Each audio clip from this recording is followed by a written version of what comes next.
আলহামদুলিল্লাহ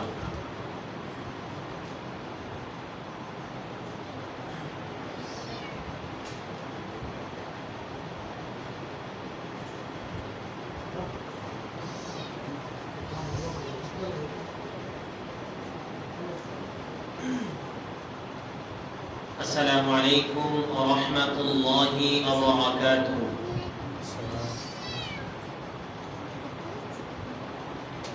إن الحمد لله نحمده ونستعينه ونستغفره ونؤمن به ونتوكل عليه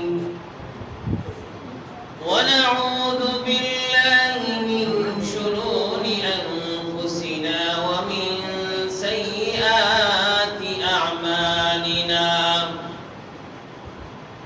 من يهده الله فلا مضل له ومن يضلله فلا هادي له وأشهد أن لا إله إلا الله وحده لا شريك له وأشهد أن سيدنا ومولانا محمدا عبده ورسوله أما بعد فأعوذ بالله من الشيطان الرجيم بسم الله الرحمن الرحيم يا أيها الرسول بلغ ما أنزل إليك من ربك وإن لم تفعل فما بلغت رسالته والله يعصمك من الناس إن الله لا يهدي القوم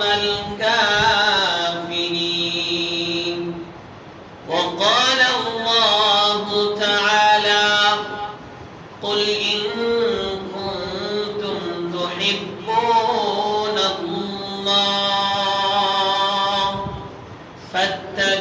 فاتبعوني يحببكم الله ويغفر لكم ذنوبكم والله غفور رحيم وقال رسول الله صلى الله عليه وسلم بلغوا عني ولو آية عن عائشة رضي الله عنها قالت قال رسول الله صلى الله عليه وسلم من أحدث في أمورنا هذا ما ليس منه فهو راد من عمل عملا ليس عليه أمرنا فهو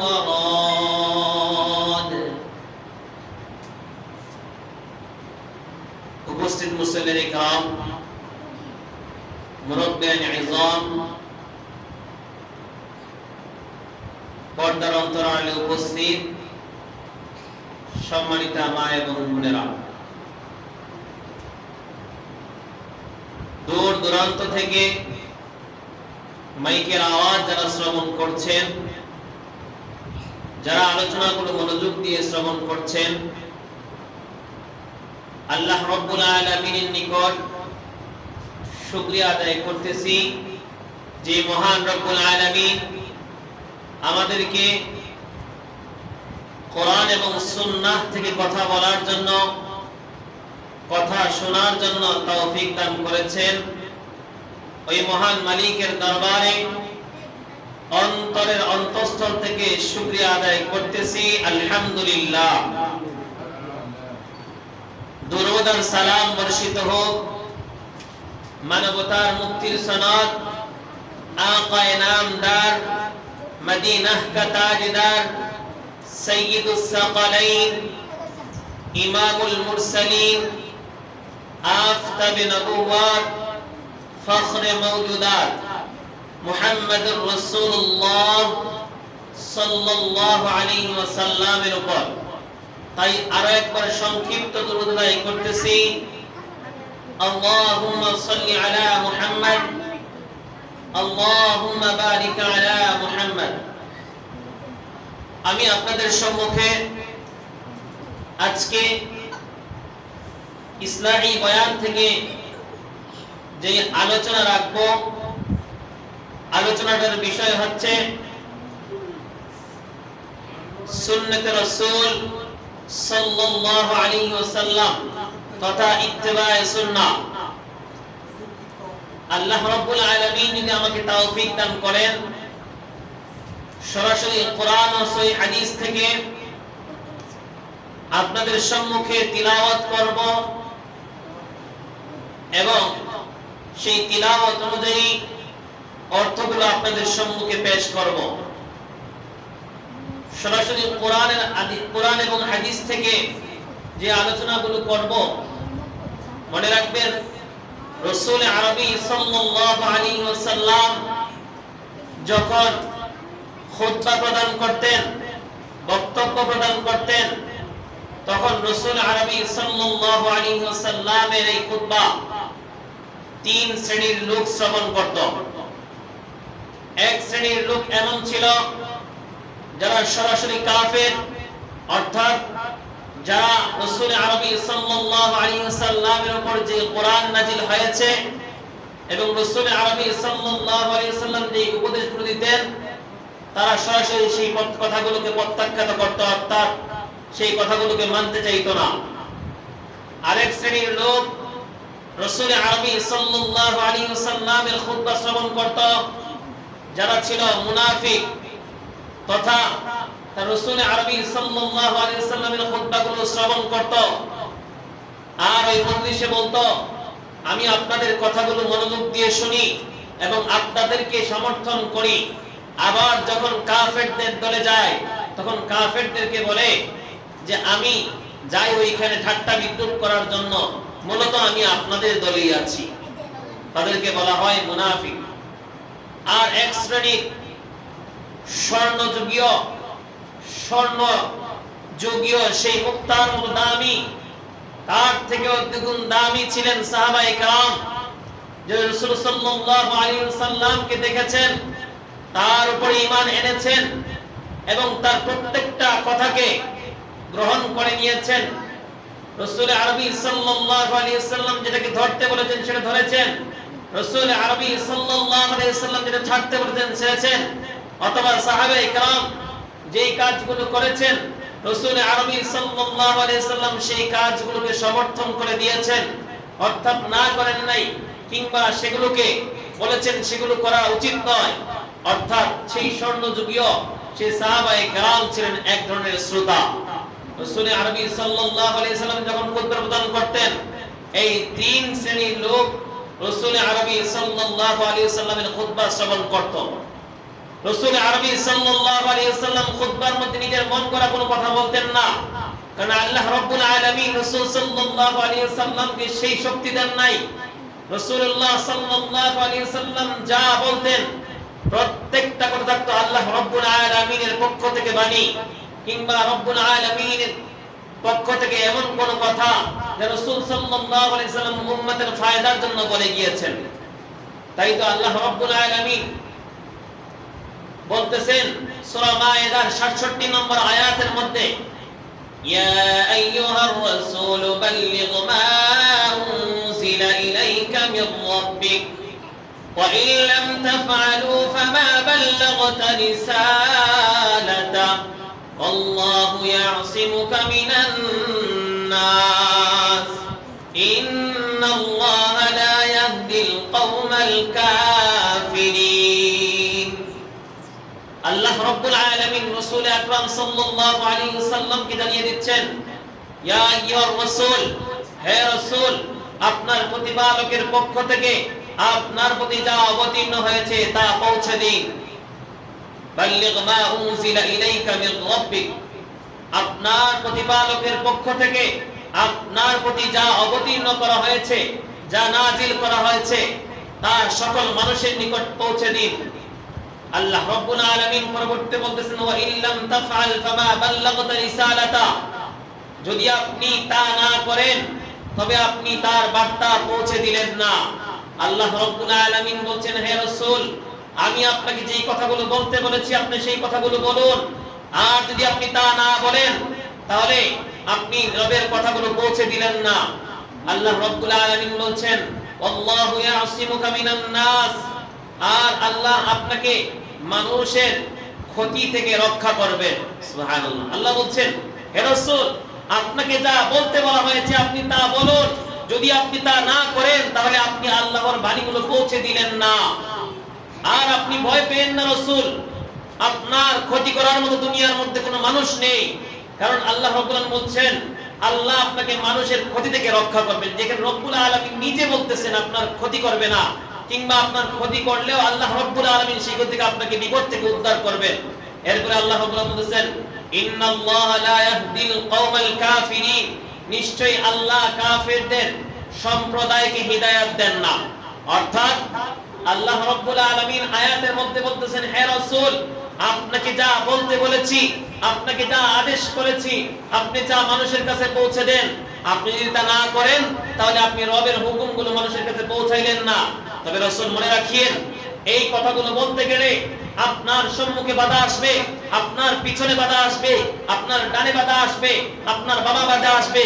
আপনি কিঞ্চিত পরিমাণ ভয় পায়েন না, কারণ রব্বুল আলামিন আমি যেহেতু আছি আপনার ক্ষতি কেউ করতে পারবে না। আর মনে রাখবেন, হে রাসূল, আপনি যে দাওয়াতগুলো দেবেন, আপনি যে কথাগুলো বলবেন, এই কথাগুলো সবাই গ্রহণ করবে না।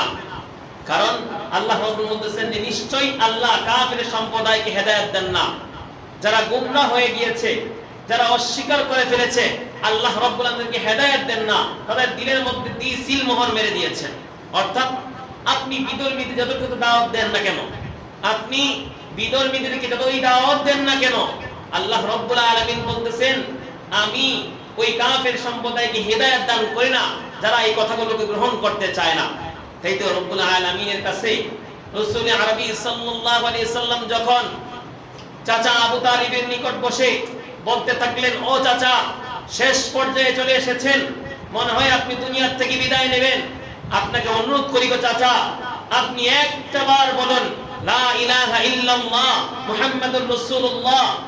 আল্লাহর হাবিব সাল্লাল্লাহু আলাইহি ওয়াসাল্লামের চাচা বললেন, ভাতিজা, আমি জানি তোমার এই কথাগুলো বললে আমি মুক্তি লাভ করব, কিন্তু আমি পারবো না আমার সম্প্রদায়কে, আমার গোষ্ঠীকে নিচু করার জন্য। আমি ইচ্ছাকৃতভাবে মেনে নিলাম, এই জাহান্নামকে আমি বেছে নিলাম। রাসূল সাল্লাল্লাহু আলাইহি ওয়াসাল্লাম বলছেন, ও চাচা, আপনি ঠোঁট নাও নাড়াইতে পারেন, আওয়াজ যদি নাও দিতে পারেন, আপনি ঠোঁট নাড়ান, তাও একবার বলেন লা ইলাহা ইল্লাল্লাহ, আমি রব্বুল আলামিনকে সুপারিশ করব। আল্লাহ রব্বুল আলামিন আয়াত নাযিল করলেন, কি বললেন? ইন্নাল্লাহা লা ইয়াহদি মান আহবাবতা ওয়ালাকিন্নাল্লাহা ইয়াহদি মান ইয়াশা। হে রাসূল, হেদায়েতের মালিক তো আপনি নন, আপনার কাজ হচ্ছে বলা। আল্লাহ নিজে বলতেছেন সূরা মায়েদার মধ্যে, রাসূল, আপনার কাছে আমি যা অবতীর্ণ করেছি, যা নাজিল করেছি, আপনি তা পৌঁছে দেন। আল্লাহ রাসূল হেদায়েতের মালিক নন, উনি হেদায়েত কাউকে দিতে পারেন না, উনি চেষ্টা করতে পারেন, উনি চেষ্টা করতে পারেন। তাই আল্লাহ বলতেছেন, আমি আপনার কাছে যা পৌঁছে দিয়েছি, নাজিল করেছি, আপনি তা মানুষের কাছে পৌঁছে দেন। যদি আপনি তা পৌঁছে না দেন তাহলে তার বার্তা আমি আল্লাহ রাব্বুল আলামিন বললাম, আপনি রবের বার্তাগুলো পৌঁছে দিলেন না। তবে রাসূল, আপনি ভয় পায়েন না, কেউ আপনার ক্ষতি করতে পারবে না, আমি আপনাকে রক্ষা করব। আর মনে রাখবেন, ইয়া রাসূল, আপনি যখন কারো কাছে দাওয়াত দিতে যাবেন, আপনার সম্মুখ থেকে, পিছন থেকে, ডান থেকে, বাম থেকে বাধা আসবে।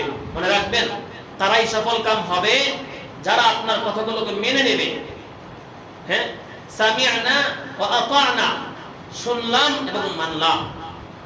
আল্লাহ রাব্বুল আলামিন এর পরের আয়াতের মধ্যে বলতেছেন, কুল ইন কুনতুম তুহিব্বুনাল্লাহ ফাত্তাবিউনি ইউহিব্বুকুমুল্লাহ ওয়া ইয়াগফির লাকুম যুনুবাকুম ওয়াল্লাহু গফুরুর রহিম। হে রাসূল, মক্কার কাফেররাও আমাকে ভালোবাসে, মক্কার কাফেররাও আমাকে ভালোবাসে, আমাকে মানে, তারা রব মানতো, কিন্তু তাদের তো এতটুকু পরিমাণ, তারা আল্লাহকে মানতো কিন্তু মাধ্যম দিয়ে, অর্থাৎ তারা সূর্যের মাধ্যমে রবকে ডাকতো, গাছের মাধ্যমে রবকে ডাকতো, পাথরের মাধ্যমে রবকে ডাকতো, মাধ্যম তালাশ করত। কিন্তু লা ইলাহা ইল্লাল্লাহ শব্দের চুলকানি ছিল, তারপরেও তারা রবকে মানতো। কিন্তু শেষের যে অংশটুকু ছিল মুহাম্মাদুর রাসূলুল্লাহ, এই মুহাম্মদ সাল্লাল্লাহু আলাইহি ওয়াসাল্লামকে মানতে তাদের বাধা ছিল। কারণ ওরা চাচ্ছিল না মুহাম্মদকে মেনে তারপরে মানব, কারণ সে আমাদের সামনে বড় হয়েছে, তার জন্ম আমাদের সময় হয়েছে, সে আমাদের সামনে বড় হয়েছে, তাকে ছোট থেকে এই পর্যন্ত দেখেছি। আপনাদের এই এলাকায় যদি হুট করে কেউ এসে বলে যা আমি অনেক বড় বুজুর্গ হয়ে গিয়েছি, আমি অনেক কিছু হয়ে গিয়েছি, দেখবেন আপনাদের সমাজে অনেকে বলবে, বেটা কয়দিন আগে তোর জন্ম দেখলাম, তোর বড় হওয়া দেখলাম, তোর বাবার সাথে চলাফেরা করলাম, তোর মায়ের সাথে ভালো সম্পর্ক ছিল, আজকে এসে বলতেছ তুমি অনেক বড় বুজুর্গ হয়ে গিয়েছো, মানতে চায় না। সেইভাবে আরবের কাফের মুশরিকরাও বলল আমরা রব মানি, হ্যাঁ রব মানতো, কিন্তু সমস্যাটা ছিল কোন জায়গায়? মুহাম্মাদুর রাসূলুল্লাহ, মুহাম্মদকে রাসূল মানতে তাদের সমস্যা ছিল। এই জন্যই তো আল্লাহ রাব্বুল আলামিন সূরা আলে ইমরানের 31 নম্বর আয়াতে বললেন, হে রাসূল আপনি জানিয়ে দেন, কুল ইন কুনতুম তুহিব্বুনাল্লাহ, বলুন যদি তোমরা আল্লাহকে ভালোবাসো, ফাত্তাবিউনি ইউহিব্বুকুমুল্লাহ, তাহলে আমাকে আমার অনুসরণ করো। যদি তোমরা আল্লাহকে ভালোবাসতে চাও তাহলে আমার অনুসরণ করো, তবে আল্লাহ তোমাদের ভালোবাসবেন। যদি তোমরা সত্যিকারের আল্লাহকে ভালোবেসে থাকো তাহলে আমার অনুসরণ করো। দেখেন কেন আয়াত নাযিল হয়েছে? তারা আল্লাহকে মানতো মাধ্যম দিয়ে, কিন্তু রাসূলকে মানতে তারা রাজি ছিল না, রাসূলকে মানতে তারা মোটেও রাজি ছিল না। না থাকার কারণে আল্লাহ কোরআন বললেন, এবং তো আপনি বলে দিন ফাত্তাবিউনি, আমার অনুসরণ করো, ইউহিব্বুকুমুল্লাহ, তাহলে আল্লাহ তোমাদেরকে ভালোবাসবেন। মানে তোমরা যে আল্লাহকে ভালোবাসো এটা বলতে হবে না, বরঞ্চ তোমরা আমার অনুসরণ করো, তাহলে আল্লাহ তোমাদেরকে এমনি ভালোবাসবেন। ওই যে বলছেন রাদিয়াল্লাহু আনহুম ওয়া রাদু আন, হে রাসূল আপনাদেরকে বলে দিন আমি রব্বুল আলামিনের উপর সন্তুষ্ট হয়ে গিয়েছি। সেই জায়গায় আল্লাহ পাক বলতেছেন যে আল্লাহ তোমাদেরকে ভালোবাসবেন। ওয়া ইয়াগফির লাকুম যুনুবাকুম ওয়াল্লাহু গফুরুর রহিম, তোমাদের গুনাহসমূহ ক্ষমা করবেন। তোমরা যদি আল্লাহকে ভালোবাসো, এই ভালোবাসা হবে না, তো এই ভালোবাসতে হবে আমার অনুসরণ করার মাধ্যমে, আমার অনুসরণ করার মাধ্যমে আমাকে ভালোবাসতে হবে। ভালোবাসতে কি হবে? আল্লাহ তোমাদেরকে ভালোবাসবেন, এবং শুধু ভালোবাসবেনই না, আল্লাহ তোমাদের গুনাহগুলো ক্ষমা করে দিবেন। সুবহানাল্লাহ, শুধু ভালোবাসবেন না, আল্লাহ তোমাদের গুনাহগুলো ক্ষমা করে দিবেন। কার ইত্তেবার মাধ্যমে? রাসূলুল্লাহ সাল্লাল্লাহু আলাইহি ওয়াসাল্লামের ইত্তেবার মাধ্যমে, আমি ইমামের ইত্তেবার মাধ্যমে না। আরে ভাই, একজন ব্যক্তি তার বয়স 40, 50, 60 বছর পর্যন্ত সে হেদায়েতের পথে থাকতে পেরেছে। এমনও ব্যক্তি আছে তার জীবনটা মাদারিসে কওমিয়ার লাইনে কিংবা দরসগাহে সে কোরআন এবং সুন্নাহ পড়তে পড়তে পড়তে পড়তে এমন হয়েছে যে লাইন চ্যুত হয়ে গিয়েছে, অর্থাৎ তার কবর থেকে হেদায়েত ছুটে গিয়েছে। আপনি আমাকে অনুসরণ করে ঠকবেন, নিশ্চিত থাকেন। আপনি কোন খতিবকে, ইমামকে অনুসরণ করলে ঠকবেন। যদি আপনি সেই খতিব কোরআন এবং সুন্নাহ থেকে কথা বলেন তাহলে আপনি জিতবেন। কারণ কোরআন এবং সুন্নাহ, কোরআন কার কালাম? আল্লাহর কালাম, আল্লাহর কথা। খতিব যখন আল্লাহর কথাগুলো বলবেন আর আল্লাহর হাবিব সাল্লাল্লাহু আলাইহি সাল্লামের কথাগুলো বলবেন, সেই কথাগুলো সঠিক থাকবে। যখনই খতিব তার ব্যক্তিগত মন গড়া কোনো কথা বলতে যাবেন, সেইখানে ভেতর থাকতেও পারে। শুধু পোশাকে মানুষ হওয়া যায় না, শুধু তার কথাবার্তায় মানুষ হওয়া যায় না, তার ভিতর আত্মা, যদি তার ভিতর আত্মা পরিষ্কার না হয় তাহলে আপনি তার বাহ্যিক দেখে, তার পোশাক দেখে, তার কথাবার্তা, তার চেহারা দেখে কখনো তাকে মানুষ মনে করতে যাবেন।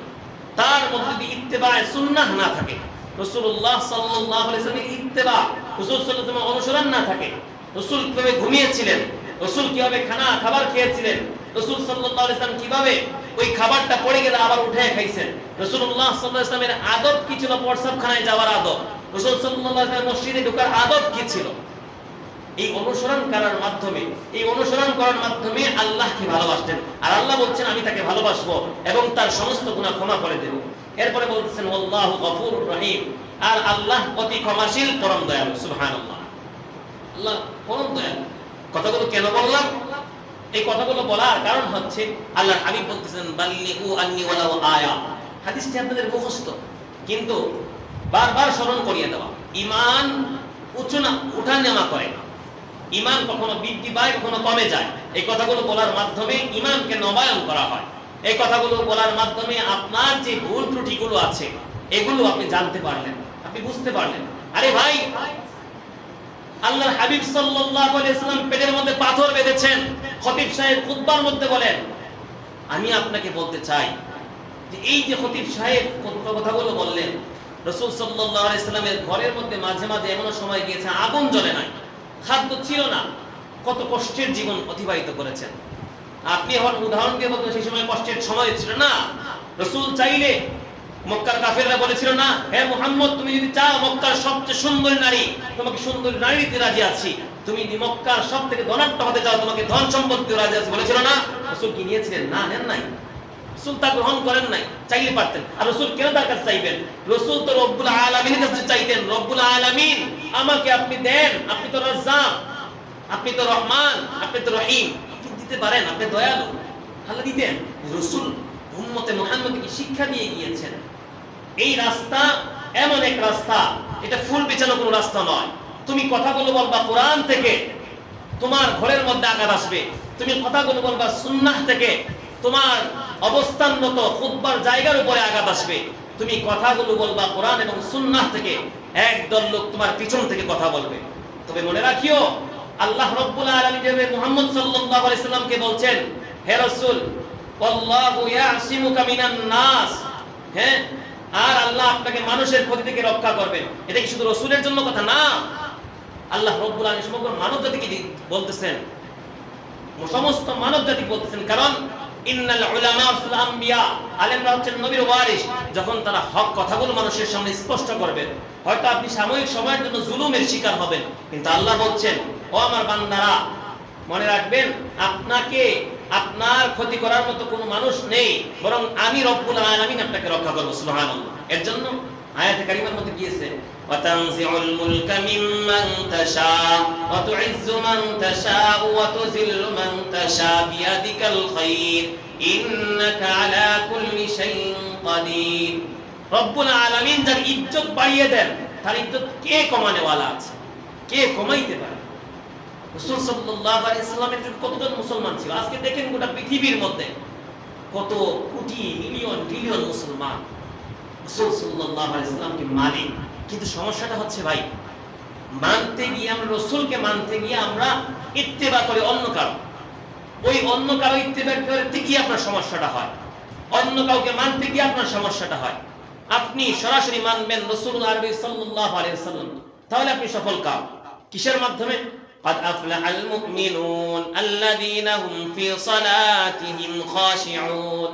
আল্লাহ রাব্বুল আলামিন বলছেন, মুমিন তো তারা, সফল কাম তো তারা, আল্লাযীনা হুম ফি সালাতিহিম খাশিউন, যারা সালাতের মধ্যে খুশু খুজু বজায় রাখে, নম্রতা বজায় রাখে। আজকে সালাতে খুশু খুজু কোথায়?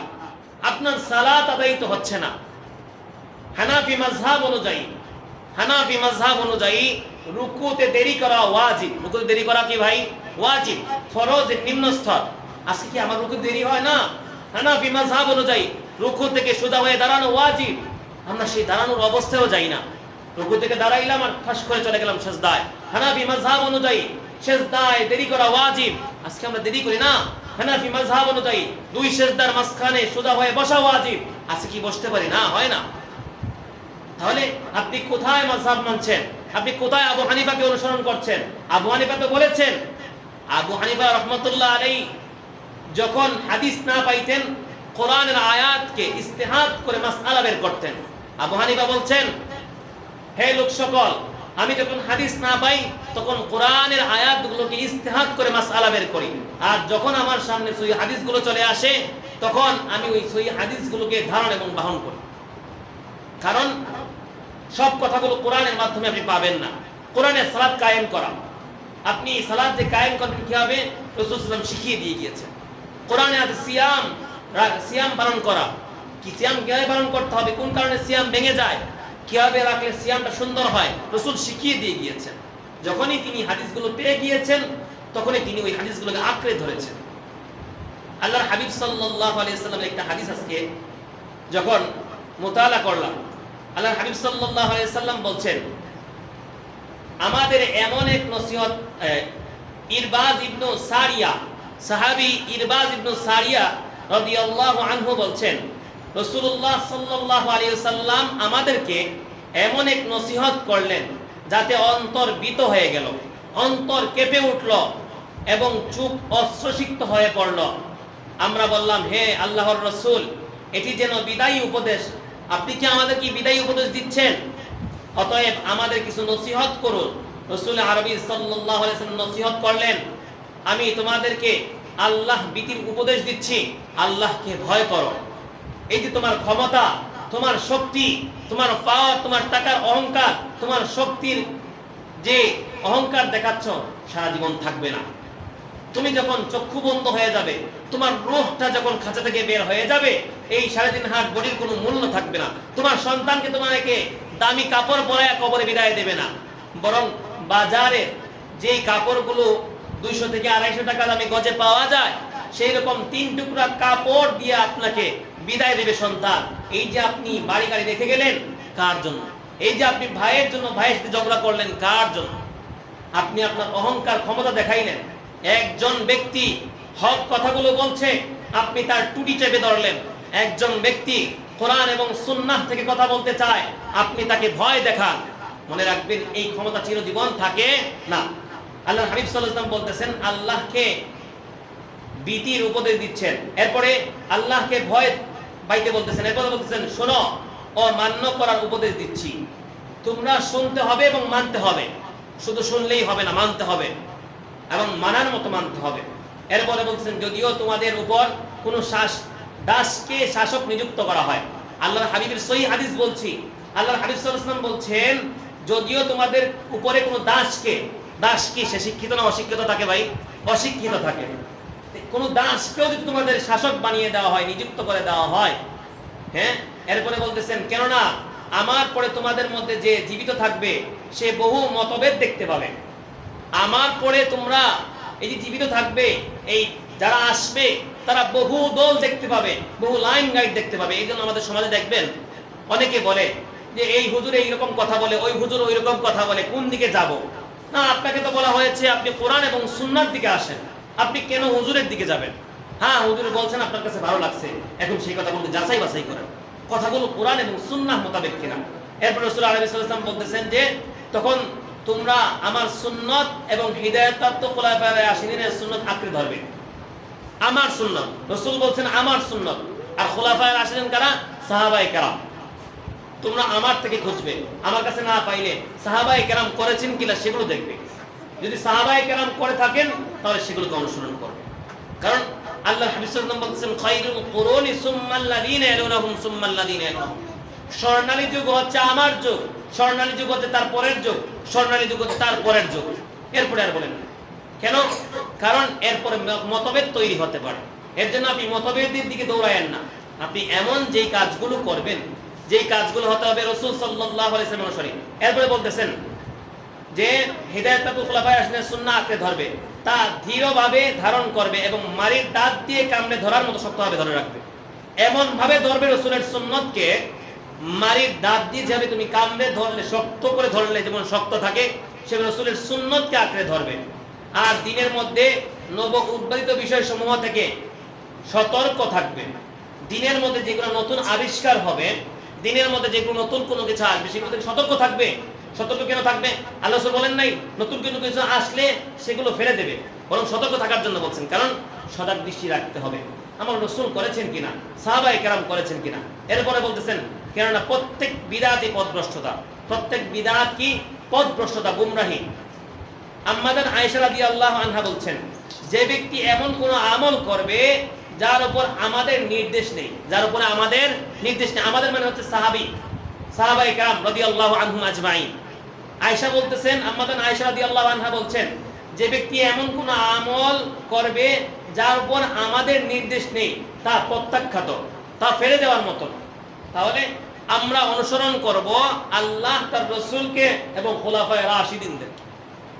এই জন্য ভাই আপনাদেরকে বলি কোরআন এবং সুন্নাহর দিকে আসেন। এখন চলতেছে রবিউল আউয়াল মাস। কোন মাস? রবিউল আউয়াল মাস, অর্থাৎ আরবি মাস অনুযায়ী তৃতীয় মাস। কয় নম্বর মাস? 3 নম্বর মাস। কথা বলবেন ভালো।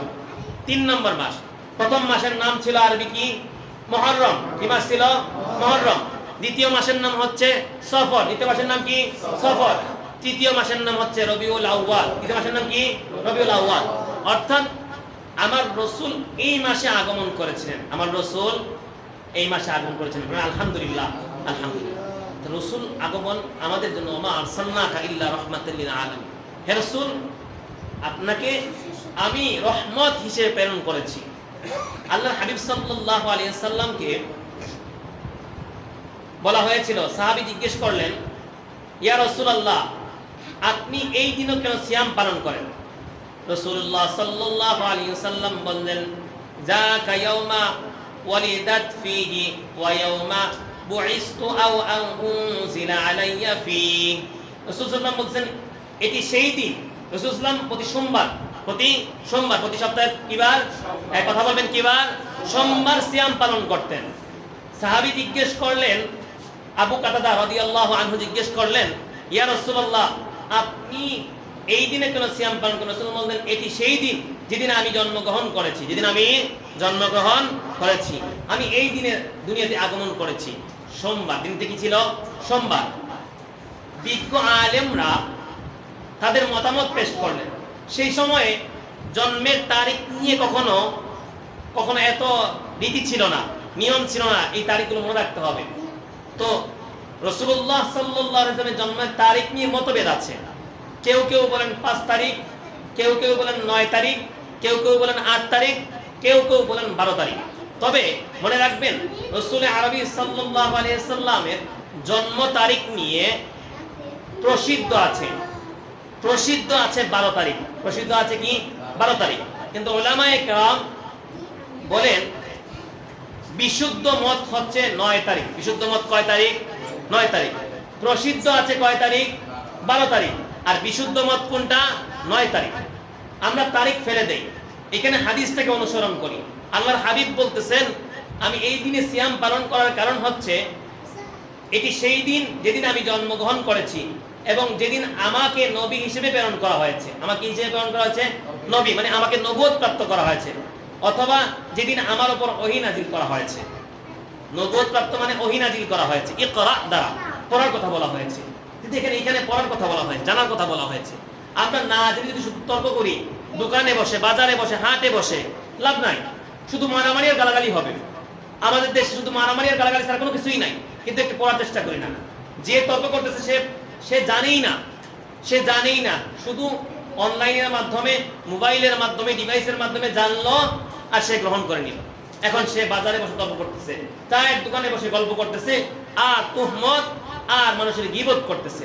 রাসূল বলছেন, আমি এই দিন সিয়াম পালনকারী, কারণ এই দিন আমার জন্মগ্রহণ হয়েছে, আমি জন্মগ্রহণ করেছি, এবং যেদিন আমাকে নবুয়ত প্রাপ্ত করা হয়েছে, আমি সেই দিন ইকরা দ্বারা নবুয়ত প্রাপ্ত হয়েছে। তাহলে রাসূল আরবি সাল্লাল্লাহু আলাইহি ওয়াসাল্লাম প্রতি মাসের, প্রতি সপ্তাহের কি বারে সিয়াম পালন করেছেন? সোমবারে। আসেন, এরপর রাসূল আরবি সাল্লাল্লাহু আলাইহি ওয়াসাল্লাম বলছেন, সোমবার ও বৃহস্পতিবার আমল সমূহ পেশ করা হয়। সোমবার ও বৃহস্পতিবার আমল সমূহ পেশ করা হয়।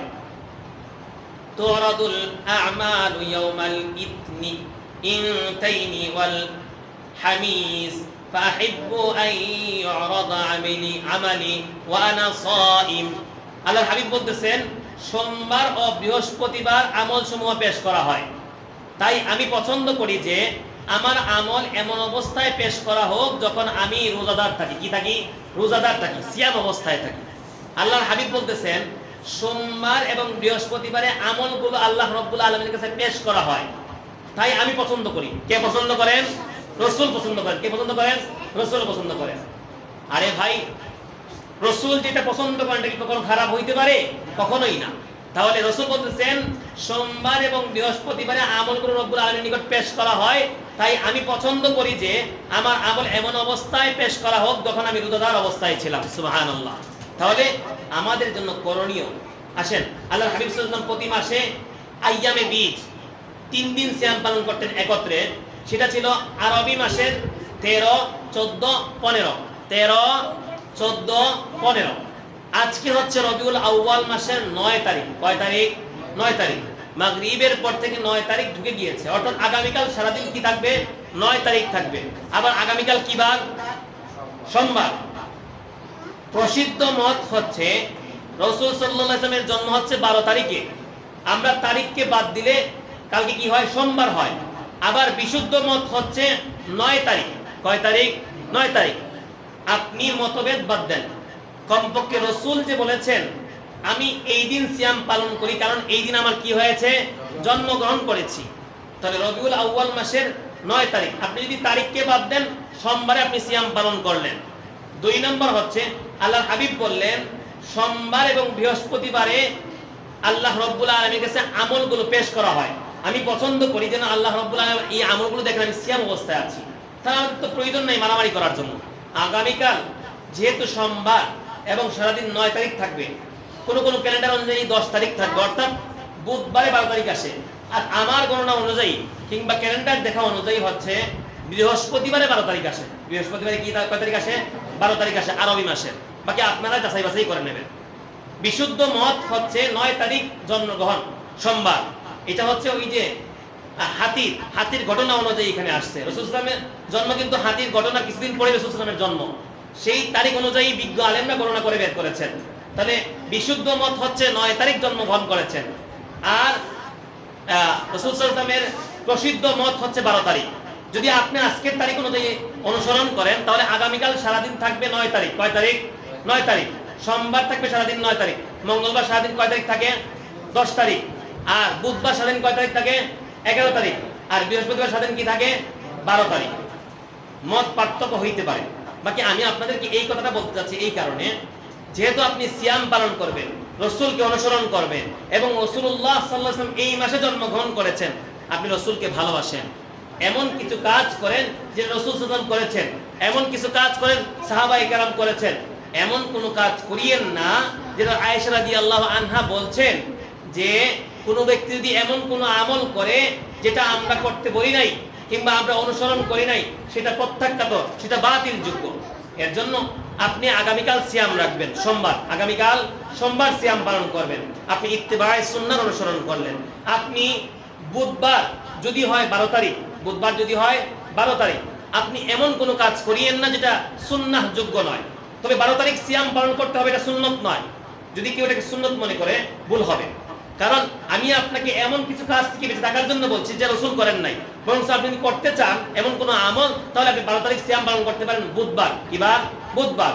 আসেন এরপরে আসে, রাসূল সাল্লাল্লাহু আলাইহি ওয়াসাল্লাম বলছেন না যে সোমবার এবং বৃহস্পতিবারে আমার আমল পেশ করা হয়, আমি পছন্দ করি, তাহলে আপনি সিয়াম পালন করতে পারেন বৃহস্পতিবারে। তাহলে বৃহস্পতিবার 12 তারিখ 13 তারিখ হয়। তাহলে আরবি আইএমএ বীজ অনুযায়ী 13, 14, 15 এই 3 তারিখে সিয়াম পালন করার কথা বলা হয়েছে। তাহলে বৃহস্পতি, শুক্র, শনি। তাহলে এই মাসে দেখেন আপনি এই সপ্তাহের মধ্যে কতগুলো আমল পেয়ে গেলেন। সোমবারে সিয়াম পালন করতে পারবেন, যদি বুধবারে 12 তারিখ হয় বুধবারে সিয়াম পালন করতে পারবেন, এবং যদি 13 তারিখ বৃহস্পতিবার হয় তাহলে বৃহস্পতি, শুক্র, শনি এই 3 দিন সিয়াম পালন করতে পারবেন। আমার বক্তব্যের মূল বিষয়টা হচ্ছে ভাই, আল্লাহ রাব্বুল আলামিন রাসূলকে বলছেন ইয়া রাসূলুল্লাহ, আপনাকে যে কথাগুলো বলতে বলা হয়েছে আপনি সেই কথাগুলো বলুন। আপনি ভয় পায়েন না, আপনার ক্ষতি করার মতো কেউ নাই। তবে মনে রাখবেন কাফেররা হেদায়েত পাবে না। আল্লাহ রাব্বুল আলামিন বলতেছেন, একদল শ্রেণী বলতেছে যে আমি আল্লাহকে ভালোবাসি। আল্লাহ রাসূল বলতেছেন তোমরা আমাকে অনুসরণ করো তাহলে আল্লাহ তোমাকে ভালোবাসবেন। আল্লাহ তোমাকে ভালোবাসবেন। আমাকে তোমরা ভালোবাসো, অনুসরণ করো, তাহলে আল্লাহ তোমাদেরকে ভালোবাসবেন। তবে মনে রাখিও যে তোমাদের ভালোবাসবেন না, শুধু তোমাদের গুনাহগুলোও ক্ষমা করে দেওয়া হবে। সুবহানাল্লাহ।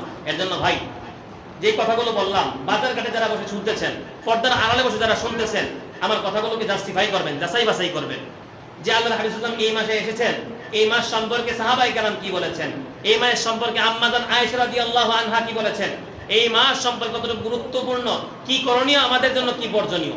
আপনি এই মাসে বেশি বেশি দান সদকা করেন, এই মাসে আপনি নফল সিয়াম পালন করেন, এই মাসে আপনি আগামীকাল সিয়াম পালন করেন, এই মাসে আপনি বুধবারে সিয়াম পালন করেন, এই মাসে আপনি বৃহস্পতি, শুক্র, শনিবারে সিয়াম পালন করেন।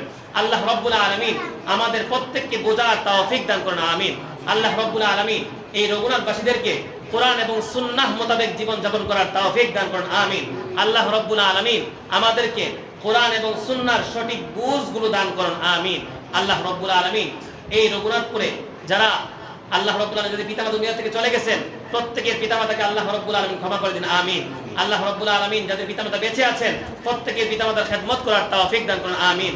যাদের পিতামাতা সন্তানরা কথা শোনে না, স্ত্রীরা কথা শোনে না, আল্লাহ রাব্বুল আলামিন প্রত্যেকের গার্জিয়ানদেরকে, পরিবারের কর্তাদেরকে অনুসরণ করার তৌফিক দান করুন, আমিন। রব্বানা হাব লানা মিন আজওয়াজিনা ওয়া যুররিয়াতিনা কুররাতা আ'ইউনি ওয়াজআলনা লিল মুত্তাকিনা ইমামা। আল্লাহুম্মা আনসুর ইসলাম ওয়া রঘুনাথপুর, আল্লাহুম্মা আনসুর ইসলাম ওয়া শামপুর, আল্লাহুম্মা আনসুর ইসলাম ওয়া বাংলাদেশ, আল্লাহুম্মা আনসুর ইসলাম ওয়া ফিলিস্তিন, আল্লাহুম্মা আনসুর ইসলাম ওয়া ফিলিস্তিন, আল্লাহুম্মা আনসুর ইসলাম ওয়া গাজ্জা, আল্লাহুম্মা আনসুর ইসলাম ওয়া গাজ্জা, আল্লাহুম্মা আনসুর ইসলাম ওয়াল মুসলিমিন, আল্লাহুম্মা আনসুর ইসলাম ওয়াল মুমিনিন। سبحانك اللهم بحمدك أشهد أن لا إله إلا أنت أستغفرك وأتوب إليك والسلام عليكم ورحمة الله وبركاته